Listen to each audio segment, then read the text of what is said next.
Hi everyone. Today I'm continuing with the ongoing communications with the community regarding regulatory compliance and providing support to make sure that everybody has what they need to complete the extra steps.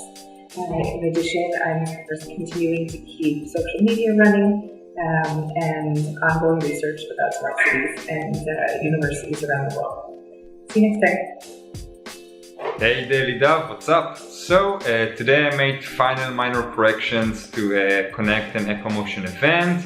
It's just waiting for final approval towards its release, so you will see it soon enough. After that I edited a DailyDAV, and right now I'm working on Giovanni Lafranchi's interview, our advisor. I will get it ready for feedbacks today, and that's it for now. See you next time. Hi everybody.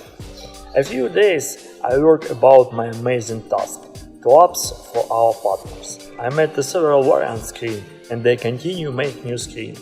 Have a nice day and see you tomorrow. Hey guys, yesterday I had a call with Wade and Leo to discuss the different bits of work we're doing looking into the freight aggregator, and today I'm going to continue putting some of that together. Thank you.